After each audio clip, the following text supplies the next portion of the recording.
प्रकाश दिहाड़ा मना रहे हाँ। गुरमुखो पहला प्रकाश दिहाड़ा तां किया जाता है, ਇਹਦਾ ਭਾਵ ਇਹ नहीं है कि अज गुरु ग्रंथ साहब महाराज जी पहले दिन प्रकाश होए ने। पहले प्रकाश दिहाड़े तो भाव ये है धन गुरु अर्जन देव महाराज जी और धन गुरु गोबिंद सिंह महाराज जियां ने गुरु ग्रंथ साहब महाराज का वारी वारी प्रकाश करवाया है। जिहड़ा प्रकाश गुरु अर्जन देव महाराज जी ने करवाया उसनूं तां पहला प्रकाश आख्या जाता है।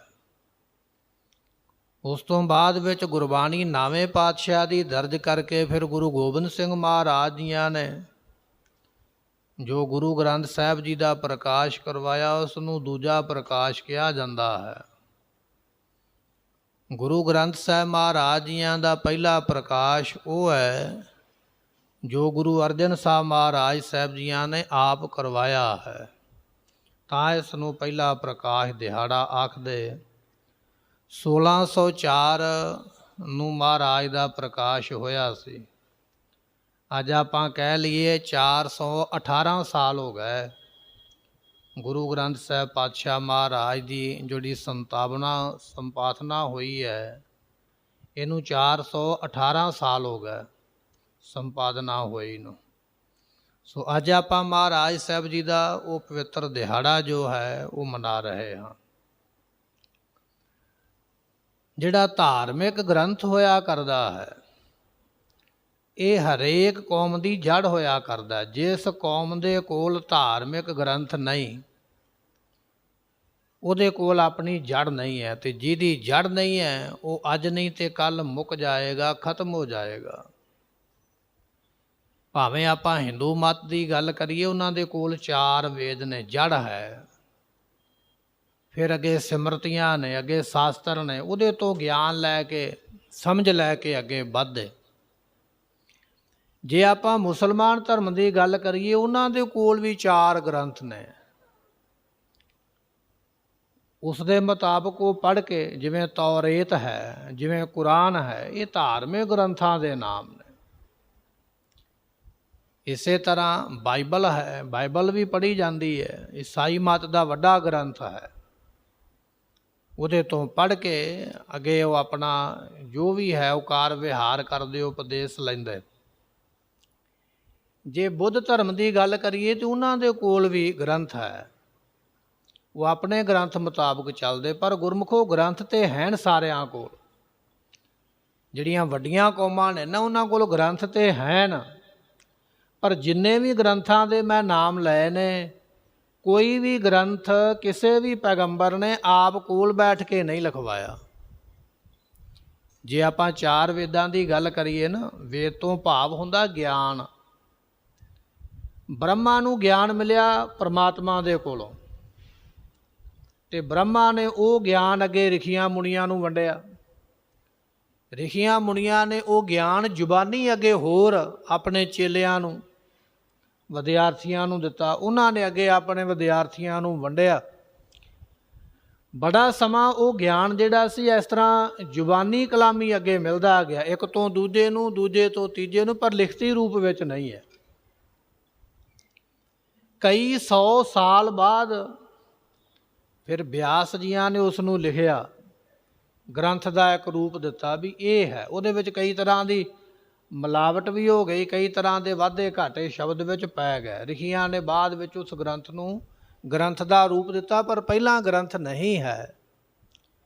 इस तरह जे मुसलमान धर्म की गल करिए तो 4 ग्रंथ उन्हां दे कोल भी ने, पर 4 ग्रंथ उन्हां दे पैगंबरां ने, अवतारां ने, भावें वो हजरत मुहम्मद साहब सन, भावें होर सन, किसी ने भी कोल बैठ के कुरान नूं नहीं लिखाया। कुरान जिहड़ी है हजरत मुहम्मद साहब की लिखी हुई है, उचारी हुई है। उचारण जरूर की है पर कोल बैठ के लिखवाई नहीं। तो लिखी उन्हां दे सेवकां ने। जदों किते जाके समझ पई, कोई कागज हथ आया, कोई स्याही मिले, कई 100 साल बाद जाके वो कुरान लिखी गई।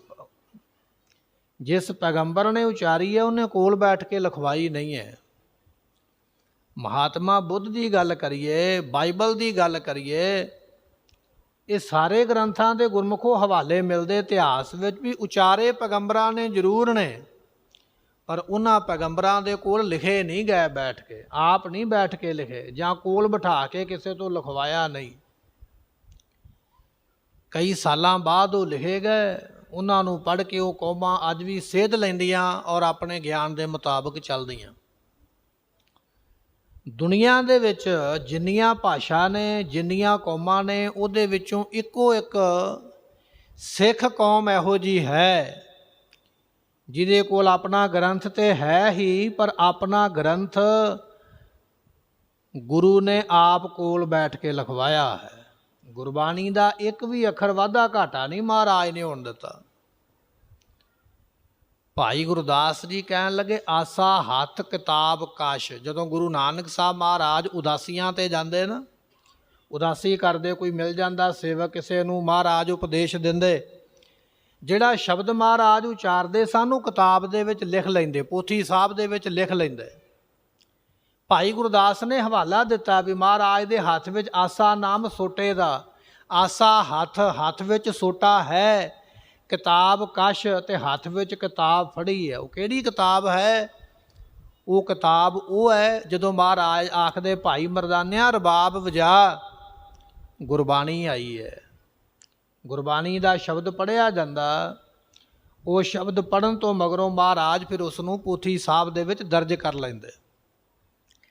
गुरु नानक साहब ने अपनी बाणी आप लिखवाई है पोथी साहब दे अंदर, ते महाराज जिथे जिथे गए उथे उथे महाराज ने उपदेश भी दिता। जिवें आपां लड़ीवार कथा दे अंदर बचन सरवण कीते सन कि एक सज्जन नाम का व्यक्ति है, नाम है सज्जन पर कम सज्जना वाले नहीं। ये चाचा ते भतीजे की जोड़ी है। आपां कह दिंदे भी कंपनी के रूप में बंदा काम करदा, चाचे भतीजे ने दोनों ने अपनी एक कंपनी बनाई हुई है। भतीजा की करदा, बाहर जाके लोगों को आखदा भी मेरा चाचा बहुत चंगा है, बड़ा धर्मात्मा है, ये तो बड़ी कृपा है। बाहरों लोगों को प्रचार के चाचे को लैके आउंदा, ते चाचा फिर अपनी उस धर्मसाल दे विच लोकां नूं लुट लैंदा। धन गुरु नानक देव महाराज गए, सतगुरां दे नाल भी इहो कुछ ही कीता। उत्थे महाराज ने आखिया सी उजल कैहां चिलकना, घोटम कालड़ी मस, धोतियां जूठ ना उतरै, जे सौ धोवां तिस। जदों आपां ये शब्द पढ़ांगे ना, उत्थे गल सानू लिखी हुई मिलेगी भी ये शब्द उदों उचारिया जदों गुरु नानक देव महाराज ही सज्जन ठग नूं मिले सन। सज्जन सेई नाल मैं चलदियां नाल चलन, जिथे लेखा मंगिया तिथे खड़े दिसन। ये शब्द उत्थे उचारिया। महाराज गए ना बंगाल की धरती ते, इत्थे एक जादूगर नहीं रहिंदी है, बड़ा जादू करदी है। गुरु नानक देव महाराज दे साथी भाई मरदाना जी चले गए, महाराज भोजन छकना पिंड चले जाइए। सतगुरु कहंदे चले जाओ भाई। जादूगरनी ने जादू दे नाल भाई मरदाने नूं अपना गुलाम बना लिया। हुण महाराज ते जानदे सन सब कुछ। सतगुरु कुछ समय बाद गए, उस बीबी नूं जाके पुछया, वो सिर ते घड़ा चुक के ते पानी लैन चली बाहर खूह तो। महाराज दरवाजे ते पहुँच गया, कहन लगे बीबी साडा एक व्यक्ति आया, सानू किसी गली वाले ने दस्या भी तुहाडे घर आया है। बीबी मुकर गई, कहन लगी महाराज मैं तो वेखिया ही नहीं, मैनू तो पता ही नहीं। सतगुरु जानते सन। महाराज ने भाई बाला जी नूं भेजिया, कहन लगे जाओ इन्हां दे अंदर जाके वेखो, भाई मरदाने नूं लैके आओ। वो जिहड़ा मंत्रां दा धागा गल विच पाया सी ना, वो भाई बाला जी ने तोड़िया ते भाई मरदाना जी नूं बाहर ले आंदा। जादूगरनी नूं गुस्सा बड़ा आया, बड़े उन्हें जंतर मंत्र फूके, पर महाराज ते चले कोई ना। जिहड़ा घड़ा सिर ते रखिया सी ना, घड़ा सिर दे उपर पक्का ही जुड़ गया, उतरदा ही नहीं है। बड़ा जोर लाउंदी उतारन वास्ते, बड़े मंत्र पढ़े, उतरिया नहीं। पता लग गया भी ये साडे तो वध शक्तिशाली है, साडे मंत्रे दे अगे नहीं चलणगे। महाराज तो माफ़ी मंगी। जदों घड़ा सिर तो थले उतरिया, माफ़ी मंग के आंदियां महाराज उपदेश दिओ, साडे ते किरपा होवे। उत्थे महाराज ने आख्या सी गल्ली असी चंगियां, अचारी बुरियां, मनो कसुद्धा कालियां, बाहर चिटवियां, हरीसा करे ते नाड़ियां। जो सेवै ਦਰ ਖੜੀਆਂ। ਇਹ ਸ਼ਬਦ ਮਹਾਰਾਜ ਨੇ ਉੱਥੇ ਜਾਦੂਗਰਨੀ ਨੂੰ ਉਪਦੇਸ਼ ਦਿੰਦਿਆਂ ਉਚਾਰਿਆ। ਮੈਂ ਇਹ ਦੋ ਉਦਾਹਰਨਾਂ ਤਾਂ ਦਿੱਤੀਆਂ ਨੇ, ਮਹਾਰਾਜ ਜਿੱਥੇ ਕਿਤੇ ਗਏ ਜੇ ਕਿਸੇ ਨੂੰ ਉਪਦੇਸ਼ ਦਿੱਤਾ ਉਹ ਬਾਣੀ ਮਹਾਰਾਜ ਲਿਖ ਲੈਂਦੇ ਪੋਥੀ ਸਾਹਿਬ ਦੇ ਅੰਦਰ। ਇਸ ਤਰ੍ਹਾਂ ਗੁਰੂ ਨਾਨਕ ਸਾਹਿਬ ਨੇ ਆਪਣੀ ਬਾਣੀ ਆਪ ਲਿਖੀ ਹੈ। ਦੂਸਰੇ ਧਰਮਾਂ ਦੇ ਗ੍ਰੰਥ ਹਨ, ਪਰ ਉਹਨਾਂ ਪੈਗੰਬਰਾਂ ਨੇ ਕੋਲ ਬੈਠ ਕੇ ਆਪ ਨਹੀਂ ਜੇ ਲਿਖਵਾਏ। ਇੱਕ ਗੁਰੂ ਨਾਨਕ ਸਾਹਿਬ ਐਸੇ ਨੇ ਜਿਨ੍ਹਾਂ ਨੇ ਆਪਣੀ ਬਾਣੀ ਆਪ ਲਿਖਵਾਈ, ਕੋਲ ਬੈਠ ਕੇ ਆਪ ਲਿਖੀ ਵੀ ਹੈ। ਜਦੋਂ ਗੁਰਤਾ ਗੱਦੀ ਦਿੱਤੀ ਗੁਰੂ ਅੰਗਦ ਸਾਹਿਬ ਨੂੰ, ਗੁਰਤਾ ਗੱਦੀ ਦੇ ਨਾਲ ਮਹਾਰਾਜ ਨੇ ਉਹ ਪੋਥੀ ਵੀ ਦੇ ਦਿੱਤੀ। ਇਹ ਤੁਸੀਂ ਇਹਦਾ ਮਾਣ ਸਨਮਾਨ ਰੱਖਣਾ ਹੈ, ਇਸ ਪੋਥੀ ਨੂੰ, ਗੁਰਬਾਣੀ ਨੂੰ ਸਾਂਭਣਾ ਹੈ। ਗੁਰੂ ਅੰਗਦ ਸਾਹਿਬ ਨੇ ਬਾਣੀ ਜਿਹੜੀ ਉਚਾਰੀ ਪੋਥੀ ਦੇ ਰੂਪ ਵਿੱਚ ਲਿਖੀ, ਉਹ ਪੋਥੀਆਂ ਧੰਨ ਗੁਰੂ ਅਮਰਦਾਸ ਮਹਾਰਾਜ ਸਾਹਿਬ ਜੀ ਨੂੰ ਗੁਰਤਾ ਗੱਦੀ ਜਦੋਂ ਦਿੱਤੀ ਉਦੋਂ ਦੇ ਦਿੱਤੀਆਂ। ਤੇ ਗੁਰੂ ਅਮਰਦਾਸ ਮਹਾਰਾਜ ਜੀ ਨੇ ਜਿਹੜੀ ਬਾਣੀ ਉਚਾਰੀ ਨਾ, ਧੰਨ ਗੁਰੂ ਅਮਰਦਾਸ ਮਹਾਰਾਜ ਦੇ ਪੋਤਰੇ ਦਾ ਨਾਮ ਹੈ ਬਾਬਾ ਸਹੰਸ ਰਾਮ ਜੀ। ਮਹਾਰਾਜ ਦੇ ਪੋਤਰੇ ਸਨ ਵੱਡੇ। ਮਹਾਰਾਜ ਦੇ ਪੁੱਤਰ ਦਾ ਨਾਮ ਹੈ ਬਾਬਾ ਮੋਹਨ ਜੀ, ਮੋਹਨ ਜੀ ਦੇ ਪੁੱਤਰ ਦਾ ਨਾਮ ਹੈ ਬਾਬਾ ਸਹੰਸ ਰਾਮ ਜੀ। ਉਹ ਪੁੱਥੀਆਂ ਮਹਾਰਾਜ ਨੇ ਆਪਣੇ ਪੋਤਰੇ ਦੇ ਕੋਲ ਰੱਖੀਆਂ, ਆਖਿਆ ਜਿਹੜੀ ਅਸੀਂ ਬਾਣੀ ਉਚਾਰਦੇ ਹਾਂ ਲਿਖਿਆ ਕਰੋ। ਬਾਣੀ ਲਿਖ ਲਈ, ਲਿਖ ਕੇ ਆਪਣੇ ਕੋਲ ਗੋਇੰਦਵਾਲ ਹੀ ਰੱਖ ਲਈ। ਧੰਨ ਗੁਰੂ ਅਰਜਨ ਦੇਵ ਮਹਾਰਾਜ ਸਾਹਿਬ ਜੀਆਂ ਦੇ ਬੜੇ ਪਰਉਪਕਾਰ ਨੇ ਸਾਡੇ ਉੱਪਰ ਗੁਰਮੁਖੋ, ਔਰ ਬੜੇ ਵੱਡੇ ਵਰ ਵੀ ਮਹਾਰਾਜ ਨੂੰ ਮਿਲੇ ਆਪਣੇ ਨਾਨਾ ਸਤਿਗੁਰੂ ਮਹਾਰਾਜ ਦੇ ਕੋਲੋਂ। ਇੱਕ ਵਾਰੀ ਧੰਨ ਗੁਰੂ ਅਮਰਦਾਸ ਮਹਾਰਾਜ ਜੀ ਬੈਠੇ ਹੋਏ ਮੰਜੀ ਦੇ ਉੱਪਰ, ਤੇ ਰਿੜਦਿਆਂ ਰਿੜਦਿਆਂ ਗੁਰੂ ਅਰਜਨ ਸਾਹਿਬ ਮਹਾਰਾਜ ਜੀ ਆ ਗਏ। ਛੋਟੀ ਉਮਰ ਹੈ ਨਾ, ਮਹਾਰਾਜ ਦਾ ਅਵਤਾਰ ਜਿਹੜਾ ਨਾ ਨਾਨਕੇ ਘਰ ਵਿੱਚ ਹੋਇਆ, ਗੋਇੰਦਵਾਲ ਦੀ ਧਰਤੀ ਤੇ ਅਵਤਾਰ ਹੋਇਆ ਧੰਨ ਗੁਰੂ ਅਰਜਨ ਦੇਵ ਮਹਾਰਾਜ ਜੀਆਂ ਦਾ।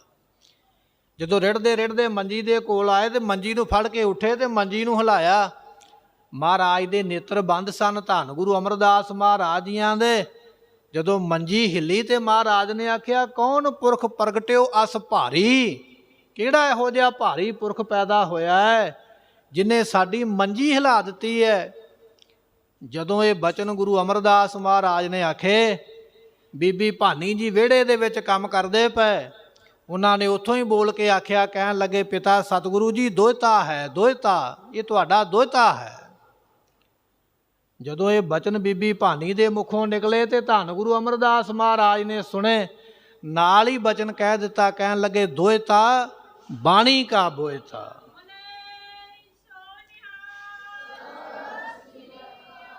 ਇਹ ਵਰਤੇ ਮਹਾਰਾਜ ਸਾਹਿਬ ਜੀਆਂ ਨੇ ਨਿੱਕੀ ਉਮਰਾਂ ਦੇ ਵਿੱਚ ਹੀ ਆਪਣੇ ਨਾਨਾ ਸਤਿਗੁਰੂ ਦੇ ਕੋਲੋਂ ਪ੍ਰਾਪਤ ਕਰ ਲਿਆ।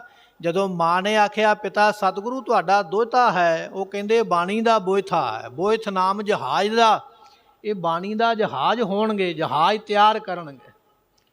ਗੁਰਮੁਖੋ ਅੱਜ ਵੀ ਕੋਈ ਬਜ਼ੁਰਗ ਘਰ ਵਿੱਚ ਪ੍ਰਸ਼ਾਦਾ ਛਕੇ ਨਾ ਬੈਠਾ ਹੋਇਆ, ਤੇ ਬੱਚੇ ਛੋਟੇ ਛੋਟੇ, ਕੋਈ ਪੋਤਰਾ ਹੋਵੇ ਘਰ ਦੇ ਵਿੱਚ, ਬੱਚਾ ਹੋਵੇ, ਕੋਈ ਦੋਤਰਾ ਹੋਵੇ, ਤੋ ਆ ਕੇ ਨਾਲ ਬੈਠ ਜਾਂਦਾ ਹੈ, ਜਾਂ ਆ ਕੇ ਥਾਲੀ ਨੂੰ ਹੱਥ ਪਾਉਂਦਾ ਹੈ, ਜਾਂ ਬੁਰਕੀ ਨੂੰ ਹੱਥ ਪਾਉਂਦਾ ਵੀ ਮੇਰੇ ਮੂੰਹ ਵਿੱਚ ਵੀ ਪਾਓ।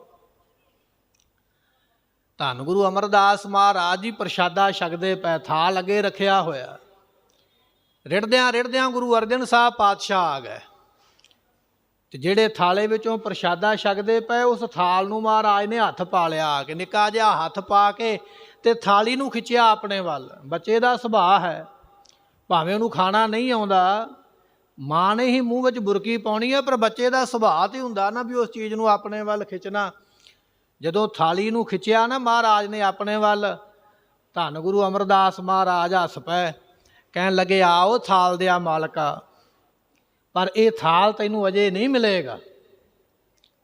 ਥਾਲ ਕਿਹੜਾ ਹੈ? ਮਹਾਰਾਜ ਕਹਿਣ ਲੱਗੇ, ਥਾਲ ਵਿੱਚ 3 ਵਸਤੂ ਪਈਓ, ਸਤ ਸੰਤੋਖ ਵਿਚਾਰੋ, ਅੰਮ੍ਰਿਤ ਨਾਮ ਠਾਕੁਰ ਕਾ ਪਇਓ, ਜਿਸ ਕਾ ਸਬਸ।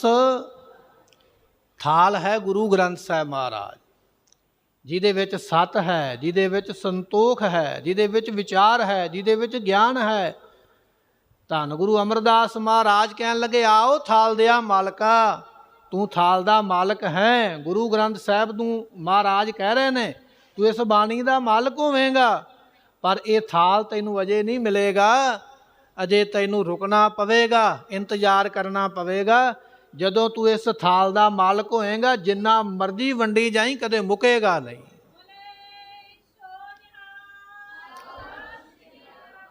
ਇਹ ਬਚਨ ਨੇ ਸਤਿਗੁਰੂ ਅਮਰਦਾਸ ਮਹਾਰਾਜ ਜੀਆਂ ਦੇ। ਮੈਂ ਇਹ ਸਾਖੀਆਂ ਇਤਿਹਾਸ ਸਾਂਝਾ ਤਾਂ ਕੀਤਾ ਹੈ, ਛੋਟੀ ਉਮਰਾਂ ਦੇ ਵਿੱਚ ਹੀ ਵਰ ਮਿਲ ਗਏ ਮਹਾਰਾਜ ਸਾਹਿਬ ਜੀਆਂ ਨੂੰ ਇਹ ਵੱਡਾ ਕਾਰਜ ਕਰਨ ਦੇ ਰੂਪ ਦੇ ਵਿੱਚ। ਗੁਰਮੁਖੋ ਸਮਾਂ ਲੰਘਿਆ, ਗੁਰੂ ਅਮਰਦਾਸ ਮਹਾਰਾਜ ਦੇ ਬਚਨ ਵੀ ਨਾਲ ਨਾਲ ਪ੍ਰਾਪਤ ਹੁੰਦੇ ਗਏ। ਕਦੇ ਆਖਦੇ ਬਾਣੀ ਦਾ ਬੋਹਿਥਾ ਹੈ, ਕਦੇ ਆਖਦੇ ਥਾਲ ਦਾ ਮਾਲਕ ਹੈ, ਕਦੇ ਆਖਦੇ ਗੁਰਤਾ ਗੱਦੀ ਦਾ ਮਾਲਕ ਹੈ। ਪਰ ਗੁਰਤਾ ਗੱਦੀ ਤੈਨੂੰ ਸਾਡੇ ਕੋਲੋਂ ਨਹੀਂ ਮਿਲੇਗੀ, ਗੁਰਤਾ ਗੱਦੀ ਤੈਨੂੰ ਤੇਰੇ ਪਿਤਾ ਕੋਲੋਂ ਮਿਲੇਗੀ। ਸਮਾਂ ਲੰਘਦਾ ਗਿਆ, ਧੰਨ ਗੁਰੂ ਅਰਜਨ ਦੇਵ ਮਹਾਰਾਜ ਜੀ ਗੁਰਤਾ ਗੱਦੀ ਦੇ ਤਖਤ ਤੇ ਬਿਰਾਜਮਾਨ ਹੋਏ।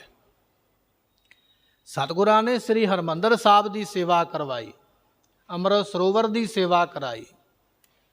ਤੇਰੇ ਕਵਨ ਕਵਨ ਗੁਣ ਕਹਿ ਕਹਿ ਗਾਵਾਂ, ਤੂੰ ਸਾਹਿਬ ਗੁਣੀ ਨਿਦਾਨਾ। ਇੱਕ ਦਿਨ ਮਹਾਰਾਜ ਬੈਠੇ ਹੋਏ, ਰਾਗੀ ਸਿੰਘਾਂ ਨੇ ਸ਼ਬਦ ਪੜ੍ਹਿਆ। ਗੁਰਮੁਖੋ ਮੀਣੇ ਜਿਹੜੇ ਨਾ, ਮੀਣੇ ਜਦੋਂ ਆਪਾਂ ਅੰਮ੍ਰਿਤ ਛਕਦੇ ਹਾਂ, ਪੰਜ ਪਿਆਰੇ ਕਹਿੰਦੇ ਮੀਣਿਆਂ ਦੇ ਨਾਲ ਮੇਲ ਨਹੀਂ ਕਰਨਾ ਹੈ। ਪ੍ਰਿਥੀ ਚੰਦ ਔਰ ਪ੍ਰਿਥੀ ਚੰਦ ਦੀ ਔਲਾਦ ਨੂੰ ਮੀਣੇ ਕਿਹਾ ਜਾਂਦਾ, ਕਿਉਂਕਿ ਉਹਨਾਂ ਨੇ ਗੁਰੂ ਅਰਜਨ ਸਾਹਿਬ ਮਹਾਰਾਜ ਜੀ ਦਾ ਸਾਰੀ ਉਮਰ ਵਿਰੋਧ ਕੀਤਾ। ਗੁਰੂ ਹਰਗੋਬਿੰਦ ਪਾਤਸ਼ਾਹ ਨੂੰ ਮਾਰਨ ਵਾਸਤੇ ਬੜੇ ਯਤਨ ਕੀਤੇ। ਗੁਰੂ ਅਰਜਨ ਸਾਹਿਬ ਪਾਤਸ਼ਾਹ ਅੱਜ ਆਪ ਬੈਠੇ ਹੋਏ, ਰਾਗੀ ਸਿੰਘਾਂ ਨੇ ਸ਼ਬਦ ਪੜ੍ਹਿਆ। ਮਹਾਰਾਜ ਨੇ ਨਾਂਹ ਦੇ ਵਿੱਚ ਸਿਰ ਹਿਲਾਇਆ। ਸਿੱਖ ਨੇ ਪੁੱਛਿਆ, ਮਹਾਰਾਜ ਕੀ ਹੋਇਆ? ਸਤਿਗੁਰੂ ਕਹਿਣ ਲੱਗੇ, ਬਾਣੀ ਸਾਡੀ ਨਹੀਂ, ਰਾਗੀ ਸਿੰਘਾਂ ਨੂੰ ਬੁਲਾ ਕੇ ਲਿਆਓ। ਰਾਗੀ ਸਿੰਘਾਂ ਨੂੰ ਬੁਲਾਇਆ। ਮਹਾਰਾਜ ਕਹਿੰਦੇ ਸ਼ਬਦ ਕਿੱਥੋਂ ਪੜ੍ਹਿਆ? ਕਹਿੰਦੇ ਜੀ ਬਾਣੀ ਦਾ। ਸਤਿਗੁਰੂ ਕਹਿੰਦੇ ਤੁਹਾਨੂੰ ਕਿਵੇਂ ਪਤਾ? ਕਹਿੰਦੇ ਜੀ ਸ਼ਬਦ ਦੇ ਥੱਲੇ ਅਖੀਰਲੀ ਪੰਕਤੀ ਵਿੱਚ ਗੁਰੂ ਨਾਨਕ ਸਾਹਿਬ ਦਾ ਨਾਮ ਆ ਗਿਆ ਹੈ। ਅਸੀਂ ਆਖਿਆ ਵੀ ਗੁਰੂ ਨਾਨਕ ਸਾਹਿਬ ਦੀ ਬਾਣੀ ਹੈ। ਮਹਾਰਾਜ ਕਹਿਣ ਲੱਗੇ ਨਹੀਂ, ਇਹ ਸਾਡਿਆਂ ਗੁਰਾਂ ਦੀ ਬਾਣੀ ਨਹੀਂ ਹੈ। ਸਿੱਖਾਂ ਨੇ ਸਵਾਲ ਕੀਤਾ, ਮਹਾਰਾਜ ਤੁਹਾਨੂੰ ਕਿਵੇਂ ਪਤਾ ਹੈ ਵੀ ਇਹ ਵੱਡਿਆਂ ਸਤਿਗੁਰਾਂ ਦੀ ਬਾਣੀ ਨਹੀਂ ਹੈ? ਮਹਾਰਾਜ ਨੇ ਇੱਕ ਉਦਾਹਰਨ ਦੇ ਕੇ ਸਮਝਾਇਆ। ਕਹਿਣ ਲੱਗੇ ਕਮਰੇ ਦੇ ਵਿੱਚ 50 ਬੰਦੇ ਬੈਠੇ ਹੋਣ ਨਾ, 50 ਬੰਦੇ ਗੱਲਾਂ ਕਰਦੇ ਹੋਣ, ਤੇ ਉਹਨਾਂ 50 ਬੰਦਿਆਂ ਦੇ ਵਿੱਚੋਂ ਇੱਕ ਆਦਮੀ ਦੀ ਇਸਤਰੀ ਬਾਹਰ ਹੋਵੇ ਕਮਰੇ ਦੇ, ਉਹ 50 ਬੰਦਿਆਂ ਦੀ ਵਿੱਚ ਆਵਾਜ਼ ਦੇ ਵਿੱਚੋਂ ਆਵਾਜ਼ ਪਛਾਣ ਲੈਂਦੀ ਹੈ ਵੀ ਮੇਰਾ ਆਦਮੀ ਇਹਨਾਂ ਦੇ ਵਿੱਚ ਹੈ ਕਿ ਨਹੀਂ ਹੈ। ਇੰਨੀ ਉਹਨੂੰ ਪਛਾਣ ਹੈ ਆਪਣੇ ਬੰਦੇ ਦੀ ਆਵਾਜ਼ ਦੀ। ਇਸੇ ਤਰ੍ਹਾਂ ਇਹ ਬਾਣੀ ਸਾਡੇ ਪਿਤਾ ਦੀ ਹੈ, ਪਰਮੇਸ਼ਰ ਦੀ ਹੈ, ਖਸਮ ਦੀ ਹੈ। ਜੈਸੀ ਮੈਂ ਆਵੈ ਖਸਮ ਕੀ ਬਾਣੀ, ਤੈਸੜਾ ਕਰੀ। ਅਸੀਂ ਕਿਵੇਂ ਨਹੀਂ ਪਛਾਣਾਂਗੇ? ਬਾਬਾ ਬੁੱਢਾ ਸਾਹਿਬ ਜੀ ਨੇ ਵੀ ਬਚਨ ਸੁਣੇ, ਹੱਥ ਜੋੜੇ ਮਹਾਰਾਜ। ਅੱਜ ਆਪ ਜੀ ਦੇ ਹੁੰਦਿਆਂ ਲੋਕ ਇਹ ਕੰਮ ਕਰਦੇ ਪਏ। ਜਿੱਦਣ ਆਪ ਜੀ ਸੱਚਖੰਡ ਚਲੇ ਗਏ ਤੇ ਫਿਰ ਲੋਕ ਤੇ ਫਿਰ ਮਨਮਰਜ਼ੀਆਂ ਕਰਨਗੇ, ਗੁਰਬਾਣੀ ਵਿੱਚ ਰਲਾ ਪਵੇਗਾ। ਸਿੱਖਾਂ ਦਾ ਪਾਰ ਉਤਾਰਾ ਕਿਵੇਂ ਹੋਵੇਗਾ? ਕਿਉਂਕਿ ਆਪ ਜੀ ਨੇ ਆਖਿਆ ਸਤਿਗੁਰੂ ਬਿਨਾ ਹੋਰ ਕੱਚੀ ਹੈ ਬਾਣੀ, ਕਹਿੰਦੇ ਕੱਚੇ ਸੁਣਦੇ ਕੱਚੇ ਕੱਚੀ। ਮਹਾਰਾਜ ਗੁਰੂ ਬਿਨਾ ਬਾਣੀ ਕੱਚੀ ਹੈ। ਸਿੱਖਾਂ ਦਾ ਭਲਾ ਕਿਵੇਂ ਹੋਣਾ ਹੈ ਜੇ ਆਪ ਜੀ ਸੱਚੀ ਬਾਣੀ ਨੂੰ ਇਕੱਠਿਆਂ ਨਹੀਂ ਕਰੋਗੇ? ਲੋਕ ਤੇ ਰਲਾ ਪਾ ਦੇਣਗੇ। ਸਤਿਗੁਰਾਂ ਨੇ ਜਾਣਿਆ ਹੁਣ ਉਹ ਸਮਾਂ ਆ ਗਿਆ ਜਿਹੜੇ ਸਮੇਂ ਦੇ ਸਾਨੂੰ ਨਾਨਾ ਸਤਿਗੁਰੂ ਨੇ ਵਰ ਦਿੱਤੇ ਸਨ। ਇਹ ਬਾਣੀ ਦੇ ਬੋਝੇ ਹੋਣਗੇ, ਥਾਲ ਦੇ ਮਾਲਕ ਹੋਣਗੇ। ਹੁਣ ਉਹ ਸਮਾਂ ਆਇਆ, ਹੁਣ ਗ੍ਰੰਥ ਦੀ ਰਚਨਾ ਕਰੀਏ। ਮਹਾਰਾਜ ਨੇ ਹੁਕਮਨਾਮੇ ਲਿਖੇ। ਹੁਕਮਨਾਮੇ ਵਿੱਚ ਲਿਖਿਆ, ਗੁਰੂ ਕੀ ਸੰਗਤ ਜਿਹਦੇ ਕੋਲ ਵੀ ਗੁਰੂ ਨਾਨਕ ਸਾਹਿਬ ਦਾ ਜਾਂ ਕਿਸੇ ਵੀ ਗੁਰੂ ਦਾ ਸ਼ਬਦ ਹੈ ਲਿਖਿਆ ਹੋਇਆ, ਉਹ ਸਾਡੇ ਕੋਲ ਲੈ ਕੇ ਆਓ। ਅਸੀਂ ਤੁਹਾਡੀ ਇਮਾਨਤ ਆਪਣੇ ਕੋਲ ਨਹੀਂ ਰੱਖਾਂਗੇ। ਜਿਹੜਾ ਤੁਹਾਨੂੰ ਮਹਾਰਾਜ ਲਿਖ ਕੇ ਦੇ ਕੇ ਗਏ ਉਹ ਤੁਹਾਨੂੰ ਹੀ ਦਿੱਤਾ ਜਾਵੇਗਾ। ਅਸੀਂ ਕੇਵਲ ਉਹਦੀ ਨਕਲ ਕਰਾਂਗੇ, ਉਹਦੀ ਕਾਪੀ ਕਰਕੇ ਰੱਖਾਂਗੇ। ਨਾਲ ਤੁਹਾਨੂੰ ਖੁਸ਼ੀਆਂ ਤੇ ਸਿਰੋਂ ਪਾਉ ਵੀ ਬਖਸ਼ਿਸ਼ ਕਰਾਂਗੇ। ਬੇਅੰਤ ਸੰਗਤਾਂ ਜਿੱਥੇ ਜਿੱਥੇ ਮਹਾਰਾਜ ਨੇ ਸ਼ਬਦ ਉਚਾਰੇ, ਆਪੋ ਆਪਣੇ ਸ਼ਬਦ ਲੈ ਕੇ ਮਹਾਰਾਜ ਦੇ ਕੋਲ ਆਏ। ਗੁਰਮੁਖੋ ਇੱਕ ਪੰਡਤ ਵੀ ਆਇਆ, ਹਰੀ ਲਾਲ ਤੇ ਕ੍ਰਿਸ਼ਨ ਲਾਲ, ਇਹ ਵੀ ਆਏ ਮਹਾਰਾਜ ਦੇ ਕੋਲ। ਸਤਿਗੁਰਾਂ ਨੇ ਪੁੱਛਿਆ ਤੁਹਾਡੇ ਕੋਲ ਕਿਹੜੀ ਬਾਣੀ ਹੈ? ਕਹਿੰਦੇ ਜੀ ਗੁਰੂ ਨਾਨਕ ਸਾਹਿਬ ਮਹਾਰਾਜ ਜੀ ਸਾਡੇ ਇਲਾਕੇ ਵਿੱਚ ਗਏ ਸਨ ਤੇ ਸਾਡੇ ਦਾਦੇ ਨੇ ਮਹਾਰਾਜ ਦੇ ਨਾਲ ਚਰਚਾ ਕੀਤੀ ਸੀ। ਜਦੋਂ ਚਰਚਾ ਕੀਤੀ ਤੇ ਗੁਰੂ ਨਾਨਕ ਸਾਹਿਬ ਤੋਂ ਹਾਰ ਗਿਆ। ਫਿਰ ਚਰਨਾਂ ਤੇ ਪੈ ਕੇ ਆਖਿਆ ਮਹਾਰਾਜ ਉਪਦੇਸ਼ ਦੇਵੋ। ਮਹਾਰਾਜ ਨੇ 4 ਸ਼ਲੋਕ ਉੱਥੇ ਉਚਾਰਨ ਕੀਤੇ। ਪੜ੍ਹ ਪੁਸਤਕ ਸੰਧਿਆ ਬਾਦੰ, ਸਿਲ ਪੂਜਸ ਬਗਲ ਸਮਾਦੰ, ਮੁਖ ਝੂਠ ਭੂਖਣ ਸਾਰੰ, ਤ੍ਰੈ ਪਾਲ ਤਿਹਾਲ ਵਿਚਾਰਨ। ਇਹ 4 ਸ਼ਬਦ ਸਾਡੇ ਦਾਦੇ ਨੇ ਲਿਖ ਕੇ ਰੱਖੇ ਹੋਏ, ਮਹਾਰਾਜ ਇਹ ਆਪ ਜੀ ਲਿਖ ਲਵੋ, ਸਾਨੂੰ ਵੀ ਖੁਸ਼ੀਆਂ ਬਖਸ਼ਿਸ਼ ਕਰੋ। 4 ਸ਼ਲੋਕ ਉਹ ਲਿਖੇ। ਫਿਰ ਉਹਨਾਂ ਨੂੰ ਮਹਾਰਾਜ ਨੇ ਆਪ ਸ਼ਲੋਕ ਉਚਾਰਨ, ਕਹਿੰਦੇ ਮਹਾਰਾਜ ਹੁਣ ਸਾਡਾ ਭਲਾ ਕਰੋ, ਸਾਡੇ ਵਾਸਤੇ ਵੀ ਸ਼ਲੋਕ ਉਚਾਰੋ। ਕਤੰਚ ਮਾਤਾ ਕਤੰਚ ਪਿਤਾ ਕਤੰਚ ਬਣਤਾ ਵਿਨੋਦ ਸੁਤਾ। ਇਹ ਮਹਾਰਾਜ ਨੇ ਸ਼ਲੋਕ ਉਚਾਰ ਕੇ ਉਹਨਾਂ ਦਾ ਵੀ ਭਲਾ ਕੀਤਾ। ਰੋ ਵਿਚਾਰ ਇਸ ਤਰ੍ਹਾਂ ਬਾਣੀ ਮਹਾਰਾਜ ਦੇ ਕੋਲ ਆ ਗਈ। ਹੁਣ ਬਾਕੀ ਬਾਣੀ ਗੋਇੰਦਵਾਲ ਸਾਹਿਬ ਦੇ ਵਿੱਚ ਪਈ ਹੈ। ਮਹਾਰਾਜ ਕਹਿਣ ਲੱਗੇ ਹੁਣ ਵੱਡਾ ਕਾਰਜ ਰਹਿ ਗਿਆ, ਗੋਇੰਦਵਾਲ ਤੋਂ ਬਾਣੀ ਲੈ ਕੇ ਆਈਏ। ਅਜੇ ਇਹ ਬਚਨ ਕੀਤਾ ਤੇ ਭਾਈ ਗੁਰਦਾਸ ਜੀ ਪਹਿਲਾਂ ਹੀ ਕਹਿਣ ਲੱਗ ਪਿਆ, ਕਹਿੰਦੇ ਮਹਾਰਾਜ ਮੈਨੂੰ ਆਗਿਆ ਦਿਓ, ਮੈਂ ਜਾਂਦਾ। ਮੇਰੇ ਉੱਥੇ ਭਰਾ ਰਹਿੰਦੇ ਨੇ, ਮੇਰਾ ਉੱਥੇ ਸਹਿਚਾਰ ਹੈ, ਮੇਰਾ ਉਹ ਪਿੰਡ ਹੈ, ਮੇਰਾ ਉੱਥੇ ਸ਼ਰੀਕਾ ਰਹਿੰਦਾ, ਮੈਂ ਜਾ ਕੇ ਲੈ ਕੇ ਆਉਂਦਾ। ਮਹਾਰਾਜ ਹੱਸ ਪਏ ਵੀ ਇਹ ਜੇ ਇਹਨਾਂ ਦੇ ਮਨ ਵਿੱਚ ਵੀ ਮੈਂ ਹੈ ਔਰ ਸਾਡੇ ਬਿਨਾਂ ਇਹ ਕਾਰਜ ਹੋਣਾ ਨਹੀਂ। ਫਿਰ ਵੀ ਸਤਿਗੁਰਾਂ ਨੇ ਆਗਿਆ ਕੀਤੀ, ਕਹਿਣ ਲੱਗੇ ਜਾਓ ਭਾਈ। ਚਲੇ ਗਏ, ਜਾ ਕੇ ਪਤਾ ਕੀਤਾ, ਗੁਰਬਾਣੀ ਦੇ ਪੋਥੀਆਂ ਮੰਗੀਆਂ ਪਰ ਮਿਲੀਆਂ ਨਹੀਂ, ਵਾਪਸ ਆ ਗਏ। ਜਦੋਂ ਵਾਪਸ ਆ ਗਏ ਭਾਈ ਗੁਰਦਾਸ ਜੀ, ਫਿਰ ਬਾਬਾ ਬੁੱਢਾ ਸਾਹਿਬ ਜੀ ਕਹਿਣ ਲੱਗੇ ਮਹਾਰਾਜ ਸਾਨੂੰ ਆਗਿਆ ਦਿਓ, ਮੈਂ ਜਾਂਦਾ। ਸਤਿਗੁਰੂ ਕਹਿਣ ਲੱਗੇ ਚਲੋ ਤੁਸੀਂ ਚਲੇ ਜਾਓ। ਚਲੇ ਗਏ, ਜਾ ਕੇ ਬੜੀਆਂ ਆਵਾਜ਼ਾਂ ਮਾਰੀਆਂ ਬਾਬਾ ਮੋਹਨ ਜੀ ਨੂੰ। ਪੋਥੀਆਂ ਬਾਬਾ ਮੋਹਨ ਜੀ ਨੇ ਆਪਣੇ ਕੋਲ ਰੱਖੀਆਂ ਹੋਈਆਂ, ਦਰਵਾਜ਼ਾ ਨਹੀਂ ਖੋਲ੍ਹਿਆ। ਇਤਿਹਾਸ ਕਹਿੰਦਾ ਵੀ ਜਿਹੜੀ ਤਾਕੀ ਹੈ ਨਾ, ਖਿੜਕੀ ਹਵਾ ਆਉਣ ਵਾਲੀ, ਉਹ ਖਿੜਕੀ ਦੀਆਂ ਇੱਟਾਂ ਪੱਟ ਦਿੱਤੀਆਂ ਵੀ ਇਹਦੇ ਵਿੱਚੋਂ ਦੀ ਮੈਂ ਅੰਦਰ ਜਾ ਕੇ ਤੇ ਪੋਥੀਆਂ ਲੈ ਲੈਂਦਾ। ਅੰਦਰ ਚਲੇ ਗਏ ਬਾਬਾ ਬੁੱਢਾ ਸਾਹਿਬ ਜੀ, ਬਾਬਾ ਮੋਹਨ ਜੀ ਬੈਠੇ ਹੋਏ ਸਮਾਧੀ ਦੇ ਵਿੱਚ। ਗੁਰੂ ਅਮਰਦਾਸ ਮਹਾਰਾਜ ਦੇ ਪੁੱਤਰ ਲੱਗਦੇ, ਗੋਡੇ ਤੋਂ ਫੜ ਕੇ ਹਿਲਾਉਣ ਲੱਗ ਪਏ, ਪਰ ਉਹ ਸਮਾਧੀ ਇਹੋ ਜਿਹੀ ਲੱਗੀ ਹੈ, ਗੋਡੇ ਤੋਂ ਹਿਲਾਉਣ ਤੋਂ ਮਗਰੋਂ ਵੀ ਸਮਾਧੀ ਨਹੀਂ ਖੁੱਲ੍ਹੀ। ਇੰਨੇ ਚਿਰ ਨੂੰ ਕਿਸੇ ਸਿੱਖ ਨੇ ਆ ਕੇ ਆਖਿਆ, ਕਹਿਣ ਲੱਗੇ ਬਾਬਾ ਬੁੱਢਾ ਜੀ ਇਹ ਕੰਮ ਨਾ ਕਰੋ। ਇਹ ਮਸਤ ਸੁਭਾਅ ਵਿੱਚ ਰਹਿੰਦੇ ਨੇ, ਹਮੇਸ਼ਾ ਇਹਨਾਂ ਦੀ ਬਿਰਤੀ ਜੁੜੀ ਰਹਿੰਦੀ ਹੈ, ਕੋਈ ਪਤਾ ਨਹੀਂ ਇਹਨਾਂ ਨੇ ਕਿਹੜਾ ਬਚਨ ਕਹਿ ਦੇਣਾ। ਜਿਹੜਾ ਕਰ ਦਿੱਤਾ ਉਹ ਬਚਨ ਅਟਲ ਹੈ, ਇਸ ਕਰਕੇ ਭੈ ਰੱਖੋ, ਪਿੱਛੇ ਹਟਣ ਦੀ ਹੀ ਕਿਰਪਾਲਤਾ ਕਰੋ। ਬਾਬਾ ਬੁੱਢਾ ਸਾਹਿਬ ਵਾਪਸ ਆ ਗਏ। ਹੁਣ ਧੰਨ ਗੁਰੂ ਅਰਜਨ ਦੇਵ ਮਹਾਰਾਜ ਆਪ ਚੱਲੇ, ਸੰਗਤੀ ਰੂਪ ਦੇ ਵਿੱਚ ਇਕੱਠੇ ਹੋ ਕੇ ਸੰਗਤ ਨਾਲ ਲੈ ਕੇ ਮਹਾਰਾਜ ਚੱਲ ਪਏ। ਚਲਦਿਆਂ ਚਲਦਿਆਂ ਗੋਇੰਦਵਾਲ ਸਾਹਿਬ ਪਹੁੰਚੇ। ਗੋਇੰਦਵਾਲ ਜਾ ਕੇ ਬੌਲੀ ਸਾਹਿਬ ਦੇ ਵਿੱਚ ਇਸ਼ਨਾਨ ਕੀਤਾ। ਆਪਾਂ ਵੀ ਇਸ਼ਨਾਨ ਕਰਦੇ ਹਾਂ ਨਾ, ਬੌਲੀ ਸਾਹਿਬ ਦੇ ਵਿੱਚ ਜਪਜੀ ਸਾਹਿਬ ਦਾ ਪਾਠ ਕਰੀਦਾ। ਧੰਨ ਗੁਰੂ ਅਰਜਨ ਦੇਵ ਮਹਾਰਾਜ ਜੀਆਂ ਨੇ ਇਸ਼ਨਾਨ ਕੀਤਾ, ਅਰਦਾਸ ਕੀਤੀ। ਸਾਹਿਬ ਗੁਰੂ ਅਮਰਦਾਸ ਮਹਾਰਾਜ ਜੀਆਂ ਦੇ ਦਰਸ਼ਨ ਪ੍ਰਾਪਤ ਹੋਏ। ਨਮਸਕਾਰ ਕੀਤੀ। ਗੁਰੂ ਅਰਜਨ ਦੇਵ ਮਹਾਰਾਜ ਜੀਆਂ ਨੇ ਬੇਨਤੀ ਕੀਤੀ, ਸਤਿਗੁਰੂ ਗੁਰਬਾਣੀ ਇਕੱਤਰਿਤ ਕਰਨ ਦਾ ਜਿਹੜਾ ਕਾਰਜ ਹੈ ਉਹ ਕਰਦੇ ਪਏ। ਧੰਨ ਗੁਰੂ ਅਮਰਦਾਸ ਮਹਾਰਾਜ ਜੀ ਕਹਿਣ ਲੱਗੇ ਬੜਾ ਚੰਗਾ ਉਪਰਾਲਾ, ਬੜਾ ਨੇਕ ਕੰਮ ਕਰਦੇ ਪਏ ਹੋ।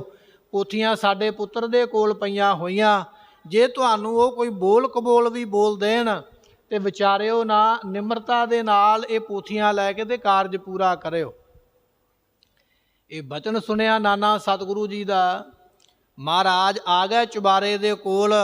ਹੱਥ ਵਿੱਚ ਮਹਾਰਾਜ ਜੀਆਂ ਨੇ ਤਾਨਪੁਰਾ ਫੜਿਆ, ਜਿਹਨੂੰ ਤੰਬੂਰਾ ਕਿਹਾ ਜਾਂਦਾ। ਇੱਕ ਸਾਜ਼ ਹੈ, ਇਹਨੂੰ 4 ਤਾਰਾਂ ਹੁੰਦੀਆਂ, ਤੰਤੀ ਸਾਜ਼ ਹੈ, 4 ਤਾਰਾਂ ਦਾ ਸਾਜ਼ ਹੈ, ਲੰਮੀ ਡੰਡੀ ਲੱਗੀ ਹੋਈ ਹੈ। ਉਹ ਸਾਜ਼ ਲੈ ਕੇ ਮਹਾਰਾਜ ਗਲੀ ਵਿੱਚ ਬੈਠ ਗਏ, ਥੱਲੇ ਬੈਠ ਗਿਆ ਗਲੀ ਦੇ ਵਿੱਚ, ਮਿੱਟੀ ਦੇ ਉੱਪਰ ਹੀ। ਸਿੱਖ ਭੱਜ ਕੇ ਲੈ ਕੇ ਆਏ ਚਟਾਈਆਂ ਵਿਛਾਉਣ ਵਾਸਤੇ, ਚਾਦਰਾਂ ਵਿਛਾਉਣ ਵਾਸਤੇ। ਕਹਿਣ ਲੱਗੇ ਨਹੀਂ ਅੱਜ ਲੋੜ ਨਹੀਂ ਹੈ।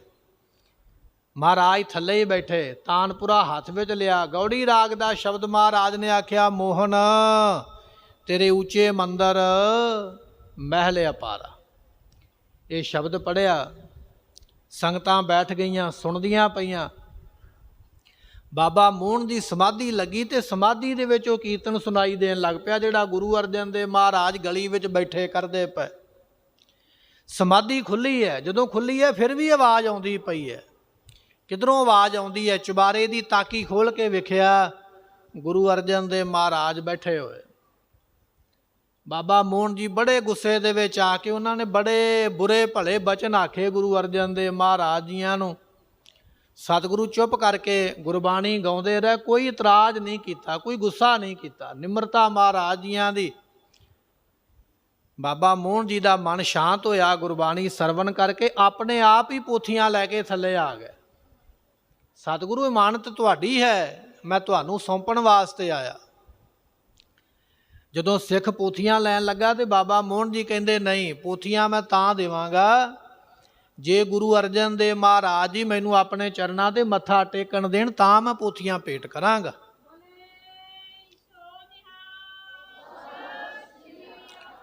ਧੰਨ ਗੁਰੂ ਅਰਜਨ ਦੇਵ ਮਹਾਰਾਜ ਜੀ ਕਹਿਣ ਲੱਗੇ, ਤੁਸੀਂ ਸਾਡੇ ਨਾਲੋਂ ਉਮਰਾਂ ਦੇ ਵਿੱਚ ਵੀ ਵੱਡੇ ਹੋ, ਸਾਡੀ ਮਾਂ ਦੇ ਵੱਡੇ ਭਰਾ ਹੋ, ਤੁਸੀਂ ਰਿਸ਼ਤੇਦਾਰੀ ਵੀ ਵੱਡੀ ਹੈ, ਤੁਸੀਂ ਮਾਮਾ ਜੀ ਲੱਗਦੇ ਹੋ, ਉਮਰਾਂ ਦੇ ਵਿੱਚ ਵੀ ਵੱਡੇ ਹੋ, ਸਾਡੀ ਮਾਂ ਤੋਂ ਵੀ ਵੱਡਾ ਦਰਜਾ ਰੱਖਦੇ ਹੋ, ਤੁਸੀਂ ਮੱਥਾ ਸਾਨੂੰ ਕਿਵੇਂ ਟੇਕ ਸਕਦੇ ਹੋ?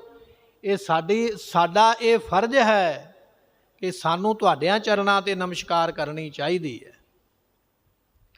ਉਸ ਵੇਲੇ ਬਾਬਾ ਮੋਹਨ ਜੀ ਨੇ ਫਿਰ ਦੱਸਿਆ, ਕਹਿਣ ਲੱਗੇ, ਗੁਰੂ ਅਰਜਨ ਦੇਵ ਪਾਤਸ਼ਾਹ ਜੀ, ਅਸਲ ਵਿੱਚ ਬਚਨ ਇਹ ਹੈ, ਜਦੋਂ ਤੁਹਾਡੇ ਪਿਤਾ ਗੁਰੂ ਰਾਮਦਾਸ ਮਹਾਰਾਜ ਨੂੰ ਗੁਰਤਾ ਗੱਦੀ ਮਿਲੀ ਨਾ, ਮੈਂ ਵਿਰੋਧ ਕੀਤਾ ਸੀ।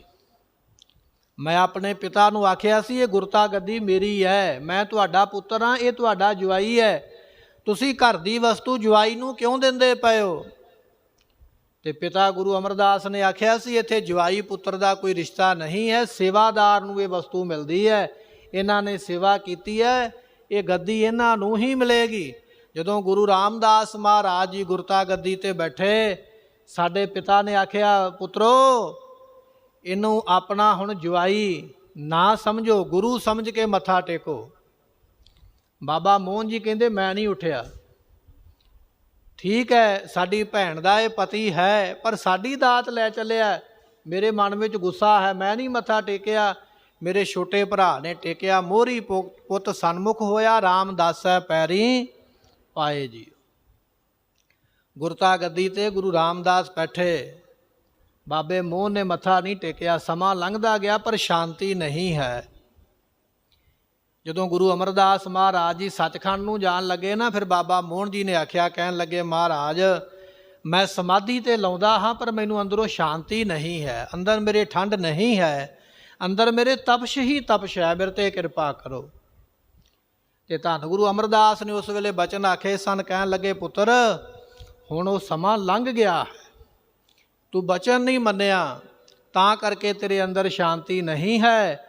ਹੁਣ ਗੁਰੂ ਰਾਮਦਾਸ ਮਹਾਰਾਜ ਦੇ ਪੁੱਤਰ ਹੋਣਗੇ, ਧੰਨ ਗੁਰੂ ਅਰਜਨ ਦੇਵ ਮਹਾਰਾਜ ਜੀ, ਉਹ ਗੁਰਤਾ ਗੱਦੀ 'ਤੇ ਬੈਠਣਗੇ, ਤੂੰ ਉਹਨਾਂ ਨੂੰ ਮੱਥਾ ਟੇਕੇਂਗਾ, ਇਹ ਸ਼ਾਂਤੀ ਤੈਨੂੰ ਤਾਂ ਮਿਲਣੀ ਹੈ। ਜਦੋਂ ਇਹ ਬਚਨ ਕੀਤੇ ਨਾ ਗੁਰੂ ਅਮਰਦਾਸ ਮਹਾਰਾਜ ਨੇ, ਤੇ ਬਾਬਾ ਮੋਹਨ ਜੀ ਕਹਿਣ ਲੱਗੇ, ਮਹਾਰਾਜ ਮੈਂ ਤੇ 6-6 ਮਹੀਨੇ ਸਮਾਧੀ ਵਿੱਚ ਬੈਠਾ ਰਹਿੰਦਾ, ਮੈਨੂੰ ਕੀ ਪਤਾ ਲੱਗੇਗਾ ਉਹ ਕਦੋਂ ਆਉਣਗੇ ਤੇ ਕਦੋਂ ਚਲੇ ਜਾਣਗੇ, ਹੋ ਸਕਦਾ ਮੇਰਾ ਮੇਲ ਹੀ ਨਾ ਹੋਵੇ। ਤੇ ਗੁਰੂ ਅਮਰਦਾਸ ਮਹਾਰਾਜ ਜੀ ਨੇ ਆਖਿਆ, ਨਹੀਂ, ਇਹ ਪੋਥੀਆਂ ਸਭ ਤੂੰ ਸਾਂਭ ਕੇ ਰੱਖ ਆਪਣੇ ਕੋਲ। ਕੋਈ ਵੀ ਪੋਥੀ ਲੈਣ ਆ ਜਾਵੇ, ਤੂੰ ਕਿਸੇ ਨੂੰ ਪੋਥੀ ਉਹਨਾਂ ਚਿਰ ਨਹੀਂ ਦੇਣੀ ਜਿੰਨਾ ਚਿਰ ਗੁਰੂ ਅਰਜਨ ਦੇਵ ਮਹਾਰਾਜ ਆਪ ਨਹੀਂ ਲੈਣ ਵਾਸਤੇ ਆਉਂਦੇ। ਉਹ ਤੈਨੂੰ ਸਮਾਧੀ ਵਿੱਚੋਂ ਆਪੇ ਉਠਾ ਲੈਣਗੇ। ਤੇ ਜਦੋਂ ਪੋਥੀਆਂ ਦੇਵੇਂਗਾ ਉਦੋਂ ਮੱਥਾ ਟੇਕੀ, ਸ਼ਾਂਤੀ ਆਵੇਗੀ। ਮਹਾਰਾਜ ਮੈਨੂੰ ਉਹ ਬਚਨ ਚੇਤੇ ਹੈ, ਮੈਂ ਪੋਥੀਆਂ ਦੇਣ ਨੂੰ ਤੇ ਤਿਆਰ ਹਾਂ, ਪਰ ਮੈਨੂੰ ਮੱਥਾ ਟੇਕਣ ਦੀ ਵੀ ਆਗਿਆ ਦਿਓ।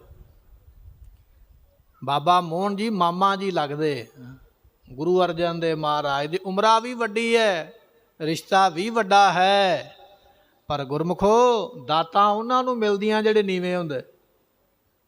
ਮੱਥਾ ਟੇਕਿਆ, ਮੱਥਾ ਟੇਕਿਆ, ਅੰਦਰ ਸ਼ਾਂਤੀ ਹੀ ਸ਼ਾਂਤੀ।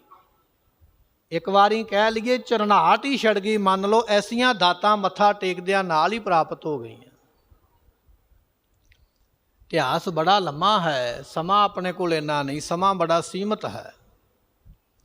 ਗੁਰੂ ਅਰਜਨ ਦੇਵ ਮਹਾਰਾਜ ਜੀ ਉਹ ਪੋਥੀਆਂ ਲੈ ਕੇ ਖਡੂਰ ਸਾਹਿਬ ਗਏ, ਖਡੂਰ ਸਾਹਿਬ ਤੋਂ ਚੱਲ ਕੇ ਗੋਇੰਦਵਾਲ ਤੋਂ ਖਡੂਰ ਸਾਹਿਬ ਤਰਨ ਤਾਰਨ ਹੁੰਦਿਆਂ ਮਹਾਰਾਜ ਜੀ ਸ੍ਰੀ ਅੰਮ੍ਰਿਤਸਰ ਸਾਹਿਬ ਵਿਖੇ ਪਹੁੰਚ ਗਏ।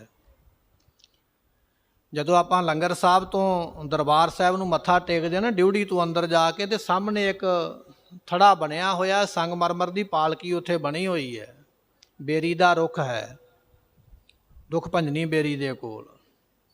ਇਹ ਉਹ ਸਥਾਨ ਹੈ ਜਿੱਥੇ ਮਹਾਰਾਜ ਨੇ ਗੋਇੰਦਵਾਲ ਤੋਂ ਪੋਥੀਆਂ ਲਿਜਾ ਕੇ ਉੱਥੇ ਬਿਰਾਜਮਾਨ ਕੀਤੀਆਂ। ਪਹਿਲੇ ਦਿਨ ਸੰਗਤ ਨੂੰ ਆਖਿਆ, ਸਾਰੀ ਰਾਤ ਕੀਰਤਨ ਕਰੋ।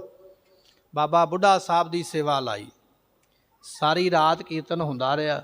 ਅਗਲਾ ਦਿਨ ਚੜ੍ਹਿਆ। ਮਹਾਰਾਜ ਕਹਿੰਦੇ ਸੋਹਣੀ ਜੀ ਜਗ੍ਹਾ ਵੇਖੋ ਜਿੱਥੇ ਗੁਰਬਾਣੀ ਲਿਖਵਾਈ ਜਾਏ। ਉਸ ਵੇਲੇ ਸਿੱਖਾਂ ਨੇ ਆਖਿਆ ਮਹਾਰਾਜ ਆਪ ਹੀ ਕਿਰਪਾ ਕਰਕੇ ਸਾਨੂੰ ਦੱਸੋ ਵੀ ਜਗ੍ਹਾ ਤੁਹਾਨੂੰ ਕਿਹੜੀ ਪਸੰਦ ਹੈ, ਅਸੀਂ ਤਿਆਰ ਕਰਵਾ ਦਿਆਂਗੇ। ਅੰਮ੍ਰਿਤਸਰ ਤੋਂ ਚੱਲ ਕੇ ਜਿੱਥੇ ਅੱਜ ਗੁਰਦੁਆਰਾ ਰਾਮਸਰ ਬਣਿਆ ਹੋਇਆ, ਜਿੱਥੇ ਅੱਜ ਬਾਬਾ ਦੀਪ ਸਿੰਘ ਜੀ ਦਾ ਗੁਰਦੁਆਰਾ ਨਾ ਮੱਥਾ ਟੇਕਦੇ ਸ਼ਹੀਦਾਂ ਦਾ ਸਥਾਨ, ਉੱਥੇ ਗੁਰੂ ਗ੍ਰੰਥ ਸਾਹਿਬ ਭਵਨ ਵੀ ਬਣਿਆ ਹੋਇਆ। ਇਹ ਉਹ ਸਥਾਨ ਹੈ ਜਿਸ ਨੂੰ ਰਾਮਸਰ ਆਖਿਆ ਜਾਂਦਾ ਹੈ। ਇੱਥੇ ਕਹਿੰਦੇ ਪਿੱਪਲ ਤੇ ਬੇਰੀਆਂ ਦੇ ਬੜੇ ਸੰਘਣੇ ਰੁੱਖ ਸਨ ਤੇ ਬੜੀ ਸੰਘਣੀ ਛਾਂ ਹੈ। ਪਾਣੀ ਦਾ ਇੱਕ ਛੋਟਾ ਜਿਹਾ ਤਲਾਬ ਵੀ ਬਣਿਆ ਹੋਇਆ। ਮਹਾਰਾਜ ਨੂੰ ਜਗ੍ਹਾ ਬੜੀ ਪਸੰਦ ਆਈ, ਕਹਿਣ ਲੱਗੇ ਇੱਥੇ ਤਿਆਰੀ ਕਰਵਾਓ। ਬਾਬਾ ਬੁੱਢਾ ਸਾਹਿਬ ਜੀ ਤੇ ਭਾਈ ਗੁਰਦਾਸ ਜੀਆਂ ਨੇ ਉੱਥੇ ਸਫਾਈ ਕਰਵਾ ਕੇ ਸੋਹਣੇ ਤੰਬੂ ਲਗਵਾਏ, ਪਾਣੀ ਛਿੜਕਾਇਆ ਗਿਆ, ਗੁਲਾਬ ਜਲ ਛਿੜਕਿਆ ਗਿਆ। ਸੋਹਣੀ ਤਿਆਰੀ ਕਰਕੇ ਸਿਆਹੀ ਤਿਆਰ ਕੀਤੀ ਹੈ, ਕਾਗਜ਼ ਤਿਆਰ ਕੀਤੇ ਗਏ, ਕਲਮਾਂ ਤਿਆਰ ਕੀਤੀਆਂ ਗਈਆਂ। ਭਾਈ ਗੁਰਦਾਸ ਜੀਆਂ ਦੀ ਡਿਊਟੀ ਲੱਗੀ ਹੈ, ਤੁਸੀਂ ਬਾਣੀ ਲਿਖਣੀ ਹੈ। ਬਾਬਾ ਬੁੱਢਾ ਸਾਹਿਬ ਦੀ ਡਿਊਟੀ ਲੱਗੀ ਹੈ, ਤੁਸੀਂ ਸੰਗਤ ਨੂੰ ਹਰਿਮੰਦਰ ਸਾਹਿਬ ਰੋਕ ਕੇ ਰੱਖਣਾ ਹੈ। ਸੰਗਤ ਨੂੰ ਕਹਿਣਾ ਹੈ ਕਿ ਗੁਰੂ ਅਰਜਨ ਦੇਵ ਮਹਾਰਾਜ ਦੇ ਦਰਸ਼ਨ ਨਹੀਂ ਕਰਨ ਵਾਸਤੇ ਜਾਣਾ, ਆਪ ਜੀ ਦਰਬਾਰ ਸਾਹਿਬ ਦੇ ਦਰਸ਼ਨ ਕਰੋ, ਅੰਮ੍ਰਿਤ ਸਰੋਵਰ ਵਿੱਚ ਇਸ਼ਨਾਨ ਕਰੋ, ਇੱਥੇ ਅਰਦਾਸ ਬੇਨਤੀ ਕਰੋ, ਤੁਹਾਨੂੰ ਫਲ ਓਨਾ ਹੀ ਮਿਲੇਗਾ। ਭਾਈ ਗੁਰਦਾਸ ਜੀ ਕੋਲ ਬੈਠ ਗਏ। ਮਹਾਰਾਜ ਗੁਰਬਾਣੀ ਲਿਖਣੀ ਕਿਵੇਂ ਆ, ਮੈਨੂੰ ਤੇ ਪਤਾ ਨਹੀਂ ਹੈ। ਗੁਰੂ ਅਰਜਨ ਦੇਵ ਪਾਤਸ਼ਾਹ ਕਹਿੰਦੇ ਜਿਵੇਂ ਗੁਰੂ ਨਾਨਕ ਸਾਹਿਬ ਨੇ ਲਿਖੀ ਹੈ ਨਾ, ਪੱਟੀ ਲਿਖੀ ਬਾਣੀ ਆਪਾਂ ਪੜ੍ਹਦੇ ਹਾਂ, ਸੱਸਾ ਸੋਏ ਸ੍ਰਿਸ਼ਟ ਜਿਨ ਸਾਜੀ ਸਭਨਾ ਸਾਹਿਬ ਏਕ ਭਇਆ, ਉਸ ਗੁਰਮੁਖੀ ਦੇ ਵਿੱਚ ਅਸੀਂ ਬਾਣੀ ਲਿਖਾਂਗੇ ਜਿਹੜੀ ਪੱਟੀ ਮਹਾਰਾਜ ਨੇ ਉਚਾਰੀ ਹੈ। ਮਹਾਰਾਜ ਭਾਸ਼ਾ ਦਾ ਗਿਆਨ ਵੀ ਬਖਸ਼ੋ। ਮੱਥਾ ਟੇਕਿਆ, ਸਤਿਗੁਰਾਂ ਨੇ ਸੀਸ ਤੇ ਹੱਥ ਰੱਖਿਆ। ਬੇਅੰਤ ਵਿਦਿਆ ਜਿਹੜੀਆਂ ਸਨ ਭਾਈ ਗੁਰਦਾਸ ਜੀ ਨੂੰ ਪ੍ਰਾਪਤ ਹੋ ਗਈਆਂ।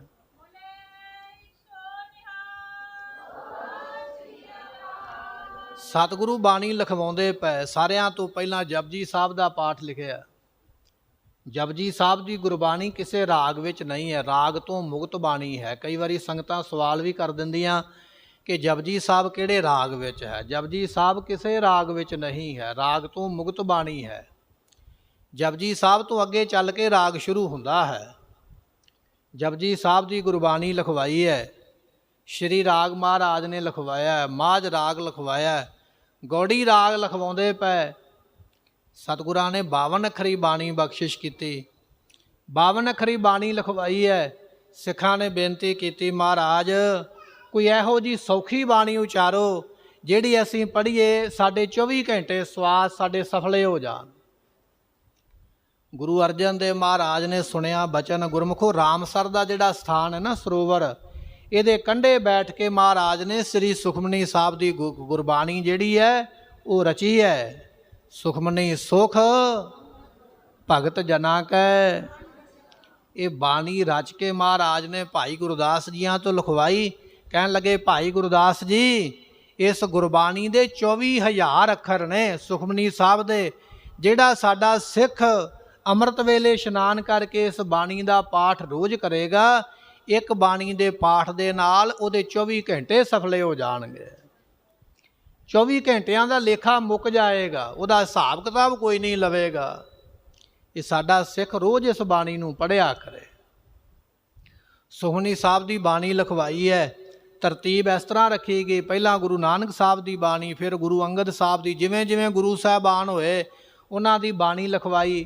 12 ਲਿਖਵਾਈਆਂ, ਫਿਰ ਭਗਤਾਂ ਦੀ ਬਾਣੀ ਲਿਖਵਾਈ। 15 ਭਗਤ ਮਹਾਰਾਜ ਜੀਆਂ ਦੇ ਕੋਲ, ਭਗਤ ਕਬੀਰ ਸਾਹਿਬ ਜੀ ਵਰਗੇ, ਭਗਤ ਰਵਿਦਾਸ ਜੀ ਵਰਗੇ, ਭਗਤ ਨਾਮਦੇਵ ਜੀ ਵਰਗੇ, ਇਹਨਾਂ ਗੁਰਮੁਖ ਭਗਤਾਂ ਦੀ ਬਾਣੀ ਮਹਾਰਾਜ ਨੇ ਲਿਖਵਾਈ। 4 ਭਗਤ ਜਿਹੜੇ ਸਨ ਲਾਹੌਰ ਤੋਂ ਆ ਗਏ। ਮਹਾਰਾਜ ਜਿਹੜੇ ਭਗਤ ਚਲੇ ਗਏ ਸਰੀਰ ਛੱਡ ਕੇ, ਉਹਨਾਂ ਦੀ ਬਾਣੀ ਤੇ ਤੁਸੀਂ ਲਿਖਵਾਉਂਦੇ ਪਏ ਹੋ, ਅਸੀਂ ਜਿਉਂਦੇ ਜਾਗਦੇ ਸਾਡੀ ਲਿਖਵਾਉਂਦੇ ਨਹੀਂ ਪਏ। ਮਹਾਰਾਜ ਕਹਿੰਦੇ ਵਿਤਕਰਾ ਥੋੜ੍ਹੀ ਹੈ, ਤੁਸੀਂ ਵੀ ਲਿਖਾ ਦਿਓ। ਗੁਰਮੁਖੋ ਇਹਨਾਂ 4 ਭਗਤਾਂ ਨੇ 4 ਸ਼ਬਦ ਉਚਾਰੇ। ਮੇਰੇ ਕੋਲ ਸਮਾਂ ਨਹੀਂ ਹੈ, ਸਮਾਂ ਸਮਾਪਤ ਹੋ ਰਿਹਾ ਹੈ। ਮਹਾਰਾਜ ਨੇ ਆਖਿਆ ਨਹੀਂ, 4 ਹੀ ਨਹੀਂ ਲਿਖੇ ਜਾਣ ਵਾਲੇ, ਤੁਹਾਡੀ ਬਾਣੀ ਵਿੱਚ ਹੰਕਾਰ ਹੈ। ਇੱਕ ਨੇ ਆਖਿਆ ਉਹੀ ਰੇ ਮੈਂ ਉਹੀ ਰੇ, ਮੈਂ ਉਹੀ ਰੱਬ ਹਾਂ, ਰੱਬ ਦਾ ਹੀ ਰੂਪ ਆ। ਮਹਾਰਾਜ ਕਹਿਣ ਲੱਗੇ ਨਹੀਂ, ਅਸੀਂ ਤੇ ਆਖਦੇ ਹਾਂ ਕਬੀਰ ਤੂੰ ਤੂੰ ਕਰਤਾ, ਤੂੰ ਹੁਆ ਮੁਝ ਮੈਂ ਰਹਾ। ਅਸੀਂ ਤੇ ਹਉਮੈ ਦੀ ਗੱਲ ਛੱਡ ਕੇ ਤੂੰ ਦੀ ਗੱਲ ਕਰਦੇ, ਤੂੰ ਦੀ ਛੱਡ ਕੇ ਮੈਂ ਦੀ ਕਰਦਾ ਪਿਆ, ਇਹ ਸਾਨੂੰ ਮਨਜ਼ੂਰ ਨਹੀਂ। ਚਲੇ ਗਏ, ਨਹੀਂ ਬਾਣੀ ਪ੍ਰਵਾਨ ਨਹੀਂ ਹੋਈ ਹੈ। ਭਗਤਾਂ ਦੀ ਬਾਣੀ ਲਿਖੀ ਮਹਾਰਾਜ ਸਾਹਿਬ ਜੀਆਂ ਨੇ। ਫਿਰ ਗੁਰਮੁਖੋ ਭੱਟਾਂ ਦੀ ਬਾਣੀ ਜਿਹੜੀ ਹੈ ਉਹ ਮਹਾਰਾਜ ਜੀਆਂ ਨੇ ਲਿਖਵਾਈ। ਇਹਦੇ ਵਿੱਚ ਵੀ ਲੰਮਾ ਇੱਕ ਇਤਿਹਾਸ ਹੈ ਕਿ ਉਹ ਜਿਹੜੇ ਭੱਟ ਸਨ ਉਹ ਕਿਸੇ ਸ਼ਰਾਫ ਦੇ ਕਾਰਨ ਵਿਚਰਦੇ ਪਏ ਸਨ, ਪੂਰਾ ਗੁਰੂ ਨਹੀਂ ਮਿਲਿਆ। ਉਹਨਾਂ ਨੇ ਬਚਨ ਵੀ ਲਿਖੇ ਨੇ, ਬਰਸ ਏਕ ਹੋਂ ਫਿਰਿਓ ਕਿ ਨਹਿ ਨਹਿ ਪਰਚੋ ਲਾਇਓ। ਦੇਵਤਿਆਂ ਦਾ ਇੱਕ ਸਾਲ ਸਾਡੇ 12 ਸਾਲ ਬਣਦੇ। 12 ਸਾਲ ਉਹਨਾਂ ਨੇ ਇੱਧਰ ਉੱਧਰ ਵਿਚਰ ਕੇ ਕੋਈ ਗੱਲਬਾਤ ਨਾ ਬਣੀ। ਫਿਰ ਗੁਰੂ ਅਰਜਨ ਸਾਹਿਬ ਮਹਾਰਾਜ ਦੇ ਕੋਲ ਆਏ, ਉਪਦੇਸ਼ ਪ੍ਰਾਪਤ ਕੀਤਾ, ਗੁਰਬਾਣੀ ਉਚਾਰਨ ਕੀਤੀ ਹੈ। ਉਹ ਮਹਾਰਾਜ ਨੇ ਗੁਰਬਾਣੀ ਲਿਖਵਾਈ। ਇਸ ਤਰ੍ਹਾਂ ਧੰਨ ਗੁਰੂ ਅਰਜਨ ਦੇਵ ਮਹਾਰਾਜ ਜੀਆਂ ਨੇ ਨਾਨਾ ਸਤਿਗੁਰੂ ਗੁਰੂ ਅਮਰਦਾਸ ਮਹਾਰਾਜ ਜੀਆਂ ਦੇ ਜਿਹੜੇ ਵਰ ਸਨ ਕਿ ਇਹ ਬਾਣੀ ਦੇ ਬੋਥੇ ਹੋਣਗੇ, ਇਹ ਥਾਲ ਦੇ ਮਾਲਕ ਹੋਣਗੇ। ਆਓ ਥਾਲ ਦੇ ਆ ਮਾਲਕਾ, ਇਹ ਬਚਨ ਕਹਿ ਕੇ ਜਿਹੜੇ ਨਵਾਜੇ ਸਨ ਉਹ ਬਚਨ ਮਹਾਰਾਜ ਨੇ ਇਸ ਤਰ੍ਹਾਂ ਪੂਰੇ ਕੀਤੇ। ਗੁਰੂ ਗ੍ਰੰਥ ਸਾਹਿਬ ਦੇ ਵਿੱਚ ਗੁਰੂਆਂ ਦੀ ਬਾਣੀ ਲਿਖੀ, ਗੁਰਸਿੱਖਾਂ ਦੀ ਬਾਣੀ ਲਿਖੀ, ਭਗਤਾਂ ਦੀ ਬਾਣੀ ਲਿਖੀ ਤੇ ਭੱਟਾਂ ਦੀ ਬਾਣੀ ਲਿਖੀ ਹੈ। ਗੁਰਮੁਖੋ ਇਹਦੇ ਵਿੱਚ ਵਿਦਵਾਨਾਂ ਦੀ ਥੋੜ੍ਹੀ ਥੋੜ੍ਹੀ ਆਪਸ ਵਿੱਚ ਕਿਤੇ ਕਿਤੇ ਵਿਚਾਰ ਮਿਲਦੀ ਨਹੀਂ ਹੈ। ਜਿਵੇਂ ਸਿੱਖਾਂ ਦੀ ਬਾਣੀ ਹੈ ਨਾ, ਕੁਝ ਲੋਕ ਆਖਦੇ 4 ਸਿੱਖਾਂ ਦੀ ਬਾਣੀ ਹੈ। ਸੰਪਰਦਾਈ ਵਿਚਾਰ ਇਹ ਆ ਵੀ 8 ਸਿੱਖਾਂ ਦੀ ਬਾਣੀ ਹੈ। ਕੁਝ ਆਖਦੇ ਵੀ 11 ਭੱਟਾਂ ਦੀ ਬਾਣੀ ਹੈ। ਸੰਪਰਦਾਈ ਵਿਚਾਰ ਇਹ ਆ ਵੀ 17 ਭੱਟਾਂ ਦੀ ਬਾਣੀ ਹੈ। ਇਸ ਤਰ੍ਹਾਂ ਥੋੜ੍ਹਾ ਥੋੜ੍ਹਾ ਵਿਚਾਰ ਜਿਹੜਾ ਅੱਗੇ ਪਿੱਛੇ ਹੈ, ਪਰ ਗੁਰਬਾਣੀ ਉਹੀ ਹੈ ਜਿਹੜੀ ਆਪਾਂ ਪੜ੍ਹਦੇ ਹਾਂ। ਗੁਰੂ ਅਰਜਨ ਸਾਹਿਬ ਨੇ ਬਾਣੀ ਲਿਖਵਾਈ ਹੈ, ਬਾਣੀ ਲਿਖੀ ਗਈ। ਹੁਣ ਇਸ ਸਰੂਪ ਨੂੰ ਪ੍ਰਕਾਸ਼ ਕਰਨਾ ਹੈ। ਪ੍ਰਕਾਸ਼ ਕਰਨ ਦਾ ਦਿਨ ਮਹਾਰਾਜ ਨੇ ਮੱਸਿਆ ਤੋਂ ਅਗਲਾ ਦਿਨ ਚੁਣਿਆ ਹੈ। ਭਾਦਰੋਂ ਸੁਦੀ 1। ਕਈ ਵਾਰੀ ਸੰਗਤਾਂ ਸਵਾਲ ਕਰ ਦਿੰਦੀਆਂ ਵੀ 1 ਸਤੰਬਰ ਨੂੰ ਹੋਇਆ, ਆਪਾਂ ਕਿਉਂ ਨਹੀਂ 1 ਸਤੰਬਰ ਮਨਾ ਰਹੇ। ਜਦੋਂ ਗੁਰੂ ਅਰਜਨ ਦੇਵ ਮਹਾਰਾਜ ਨੇ ਸਰੂਪ ਪ੍ਰਕਾਸ਼ਮਾਨ ਕਰਾਇਆ, ਉਦੋਂ ਸਾਡੇ ਹਿੰਦੁਸਤਾਨ ਦੀ ਧਰਤੀ 'ਤੇ ਸਤੰਬਰ ਦਾ ਮਹੀਨਾ ਨਹੀਂ ਹੈ। ਉਦੋਂ ਦੇਸੀ ਮਹੀਨੇ ਚੱਲਦੇ ਸਨ, ਸੌਣ ਭਾਦਰੋਂ ਵਗੈਰਾ। ਜਿਸ ਦਿਨ ਮਹਾਰਾਜ ਨੇ ਪ੍ਰਕਾਸ਼ ਕਰਾਉਣਾ, ਮੱਸਿਆ ਤੋਂ ਅਗਲਾ ਦਿਨ ਭਾਦਰੋਂ, ਕਿਉਂਕਿ ਸੁਦੀ ਅਤੇ ਵਦੀ ਗੁਰਮੁਖੋ 14-14 ਦਿਨ ਦੇ ਚੱਲਦੇ ਨੇ। ਇੱਕ ਦਿਨ ਪੁੰਨਿਆਂ ਦਾ, ਇੱਕ ਦਿਨ ਮੱਸਿਆ ਦਾ ਕੱਢ ਕੇ 14 ਦਿਨ ਵਦੀ ਹੈ ਅਤੇ 14 ਦਿਨ ਸੁਦੀ ਹੈ। ਲੰਮੀ ਵਿਚਾਰ ਹੈ, ਸਮਾਂ ਆਪਣੇ ਕੋਲ ਸੀਮਤ ਹੈ। ਮਹਾਰਾਜ ਨੇ ਦਿਨ ਚੁਣਿਆ। ਹੁਣ ਗੁਰੂ ਗ੍ਰੰਥ ਸਾਹਿਬ ਦਾ ਸਰੂਪ ਕਿਹਦੇ ਸੀਸ ਉੱਪਰ ਦਿੱਤਾ ਜਾਏ। ਐਸਾ ਕਿਹੜਾ ਵੱਡਿਆਂ ਭਾਗਾਂ ਵਾਲਾ ਹੋਵੇ। ਬੇਦੀ ਕੁੱਲ ਵੱਲ ਵੇਖਿਆ, ਤਰੇਨ ਕੁੱਲ ਵੱਲ ਵੇਖਿਆ, ਭੱਲੇ ਕੁੱਲ ਵੱਲ ਵੇਖਿਆ, ਸੋਢੀਆਂ ਦੀ ਕੁੱਲ ਵੱਲ ਵੇਖਿਆ, ਨਹੀਂ, ਸਾਰਿਆਂ ਨੂੰ ਕਿਤੇ ਨਾ ਕਿਤੇ ਥੋੜ੍ਹੀ ਬਹੁਤੀ ਹਉਮੈ ਹੈ। ਅਸੀਂ ਗੁਰੂ ਪੁੱਤਰ ਹਾਂ, ਅਸੀਂ ਗੁਰੂ ਦੇ ਖਾਨਦਾਨ ਵਿੱਚੋਂ ਹਾਂ। ਜੇ ਹਉਮੈ ਨਹੀਂ ਹੈ, ਉਹਨੇ ਧੰਨ ਬਾਬਾ ਬੁੱਢਾ ਸਾਹਿਬ ਜੀ, ਇਹਨਾਂ ਨੂੰ ਚੁਣਿਆ ਮਹਾਰਾਜ ਸਾਹਿਬ ਜੀਆਂ ਨੇ। ਬਾਬਾ ਬੁੱਢਾ ਸਾਹਿਬ ਜੀ ਕਿੱਥੇ ਪ੍ਰਕਾਸ਼ ਕਰੀਏ, ਆਪ ਜੀ ਦੱਸੋ ਗੁਰਮਤਾ। ਬਾਬਾ ਬੁੱਢਾ ਸਾਹਿਬ ਜੀ ਕਹਿਣ ਲੱਗੇ, ਮਹਾਰਾਜ ਆਪ ਸਰਬਾਗੋ, ਜੋ ਕਰੋਗੇ ਠੀਕ ਕਰੋਗੇ, ਪਰ ਮੈਨੂੰ ਸ੍ਰੀ ਹਰਿਮੰਦਰ ਸਾਹਿਬ ਦੀ ਧਰਤੀ ਤੋਂ ਵਧੀਆ ਜਗ੍ਹਾ ਹੋਰ ਕੋਈ ਲੱਗਦੀ ਨਹੀਂ ਹੈ। ਕਹਿਣ ਲੱਗੇ ਚਲੋ ਫਿਰ, ਜੇ ਤੁਹਾਨੂੰ ਇਹ ਬਚਨ ਲੱਗਦਾ ਫਿਰ ਮਹਾਰਾਜ ਦਾ ਸਰੂਪ ਲਓ ਸੀਸ ਦੇ ਉੱਪਰ। ਬਾਬਾ ਬੁੱਢਾ ਸਾਹਿਬ ਨੇ ਉਹ ਸਰੂਪ ਲਿਆ। ਧੰਨ ਗੁਰੂ ਅਰਜਨ ਦੇਵ ਮਹਾਰਾਜ ਨੇ ਹੱਥ ਵਿੱਚ ਚੌਰ ਫੜਿਆ। ਸੰਗਤਾਂ ਦੇ ਨਾਲ ਸ਼ਬਦ ਗਾਉਂਦਿਆਂ, ਗੁਰਬਾਣੀ ਪੜ੍ਹਦਿਆਂ, ਢੋਲਕੀਆਂ, ਛੈਣੇ, ਖੜਤਾਲਾਂ ਵਜਾਉਂਦਿਆਂ ਹੋਇਆਂ ਮਹਾਰਾਜ ਸਾਹਿਬ ਜੀ ਅੱਜ ਦੇ ਦਿਨ ਗੁਰਮੁਖੋ, ਅੱਜ ਵੀ ਦਰਬਾਰ ਸਾਹਿਬ ਆਸਾ ਦੀ ਵਾਰ ਦਾ ਕੀਰਤਨ ਹੁੰਦਾ ਨਾ, ਤੇ ਕੀਰਤਨ ਦੇ ਵਿੱਚ ਮਹਾਰਾਜ ਦਾ ਸਰੂਪ ਆਉਂਦਾ ਪ੍ਰਕਾਸ਼ ਹੋਣ ਵਾਸਤੇ। ਇਹ ਉਹੀ ਪ੍ਰਥਾ ਹੈ। ਉਸ ਦਿਨ ਵੀ ਅੰਮ੍ਰਿਤ ਵੇਲੇ ਕੀਰਤਨ ਹੋ ਰਿਹਾ ਹੈ। ਇੰਨੇ ਚਿਰ ਨੂੰ ਧੰਨ ਗੁਰੂ ਅਰਜਨ ਦੇਵ ਮਹਾਰਾਜ ਜੀ ਪਾਵਨ ਪਵਿੱਤਰ ਗੁਰੂ ਗ੍ਰੰਥ ਸਾਹਿਬ ਦਾ ਸਰੂਪ ਲੈ ਕੇ ਦਰਸ਼ਨੀ ਡਿਉੜੀ ਤੋਂ ਅੰਦਰ ਹੋਏ। ਸੰਗਤਾਂ ਖੜ ਗਈਆਂ।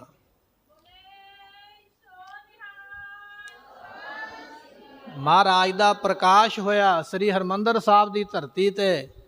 ਵਿਦਵਾਨਾਂ ਨੇ ਵਿਚਾਰ ਲਿਖੀ ਹੈ, ਕਹਿਣ ਲੱਗੇ ਜਿਸ ਦਿਨ ਸ੍ਰੀ ਹਰਿਮੰਦਰ ਸਾਹਿਬ ਮੁਕੰਮਲ ਤਿਆਰ ਹੋ ਗਿਆ ਸੀ ਨਾ, ਉਸ ਦਿਨ ਤੋਂ ਬਾਅਦ ਵਿੱਚ ਗੁਰੂ ਅਰਜਨ ਦੇਵ ਮਹਾਰਾਜ ਨੇ ਕਦੇ ਆਪਣੇ ਚਰਨ ਅੰਦਰ ਨਹੀਂ ਸਨ ਪਾਏ ਸ੍ਰੀ ਹਰਿਮੰਦਰ ਸਾਹਿਬ ਦੇ। ਹਰਿਮੰਦਰ ਸਾਹਿਬ ਦੀ ਦਹਲੀਜ਼ ਦੇ ਉੱਪਰ ਨਮਸਕਾਰ ਕਰਕੇ ਤੇ ਪਰਿਕਰਮਾ ਕਰਕੇ ਬਾਹਰ ਆ ਜਾਂਦੇ। ਸਿੱਖਾਂ ਨੇ ਪੁੱਛਿਆ, ਮਹਾਰਾਜ ਆਪ ਜੀ ਅੰਦਰ ਕਿਉਂ ਨਹੀਂ ਪ੍ਰਵੇਸ਼ ਕਰਦੇ?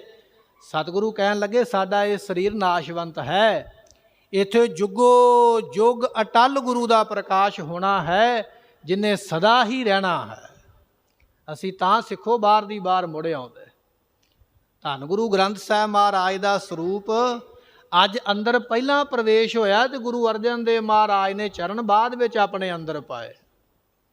ਬਾਬਾ ਬੁੱਢਾ ਸਾਹਿਬ ਜੀ ਨੇ ਪ੍ਰਕਾਸ਼ ਕੀਤਾ, ਪਲਕਾਂ ਲਾਈਆਂ ਗਈਆਂ। ਇਤਿਹਾਸਕਾਰ ਕਹਿੰਦਾ 5 ਸੋਹਣੇ ਰੁਮਾਲੇ ਲਾ ਕੇ ਗੁਰੂ ਗ੍ਰੰਥ ਸਾਹਿਬ ਦਾ ਪ੍ਰਕਾਸ਼ ਹੋਇਆ।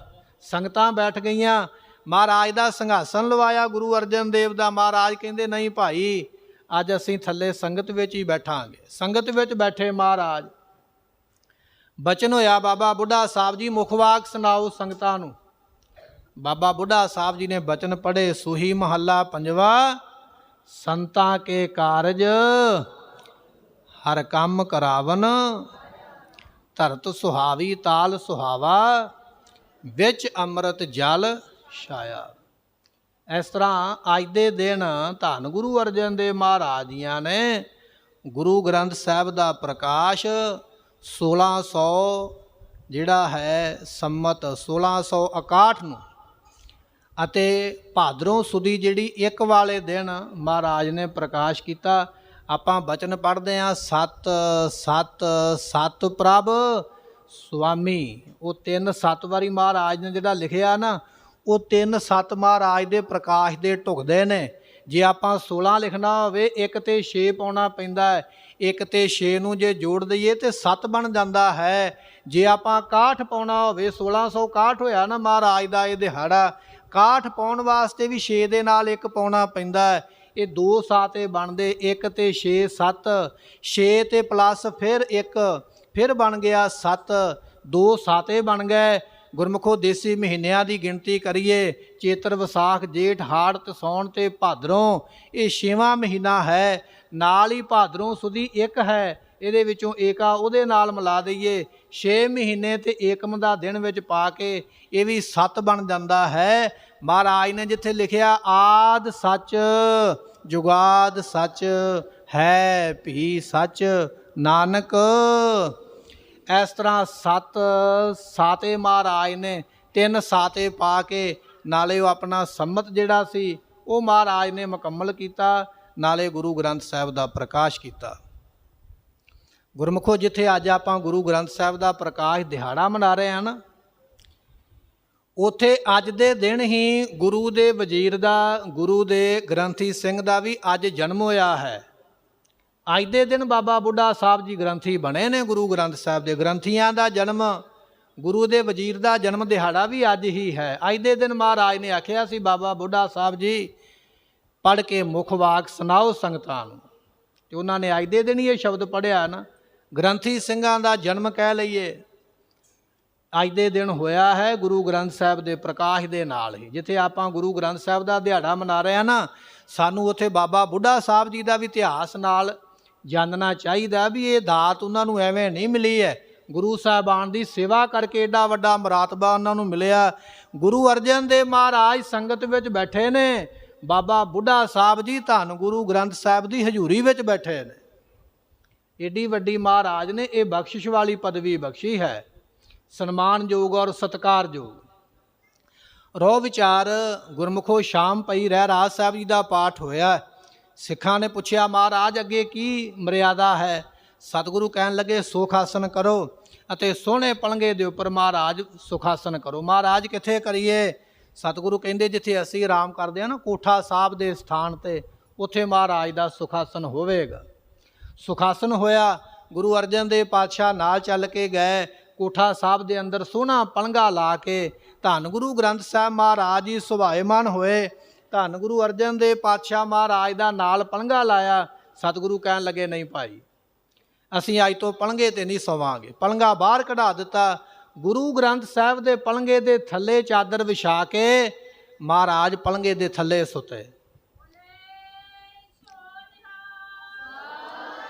ਔਰ ਗੁਰਮੁਖੋ ਇੱਕ ਦਿਨ ਨਹੀਂ ਸੁੱਤੇ, ਜਿੰਨਾ ਚਿਰ ਮਹਾਰਾਜ ਸਰੀਰ ਕਰਕੇ ਰਹੇ ਉਹਨਾਂ ਚਿਰ ਉਸੇ ਪਲੰਘੇ ਦੇ ਥੱਲੇ ਹੀ ਸੁੱਤੇ ਰਹੇ ਮਹਾਰਾਜ ਸਾਹਿਬ ਜੀ।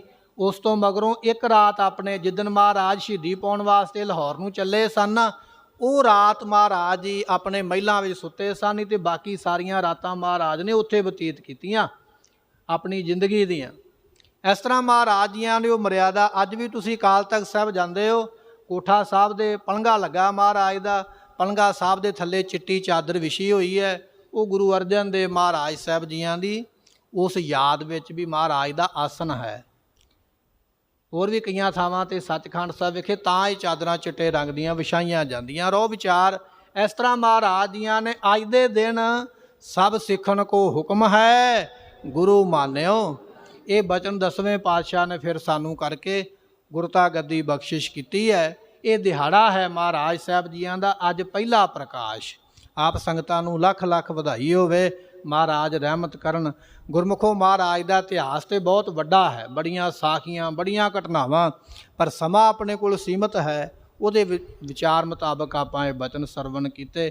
ਭੁੱਲਾਂ ਦੀ ਮੁਆਫੀ ਬਚਨ ਗੁਰੂ ਕਾ ਜਾਣ ਕੇ ਹਿਰਦੇ ਵਸੇ, ਭੁੱਲਾਂ ਦਾਸ ਦੀਆਂ ਜਾਣ ਕੇ ਮੁਆਫ ਕਰਨੀਆਂ। ਲੇਖੈ ਕਤਹਿ ਨਾ ਛੂਟੀਐ, ਬਖਸ਼ਨਹਾਰ ਬਖਸ਼ ਲੈ। ਵਾਹਿਗੁਰੂ ਜੀ ਕਾ ਖਾਲਸਾ, ਵਾਹਿਗੁਰੂ ਜੀ ਕੀ ਫਤਿਹ।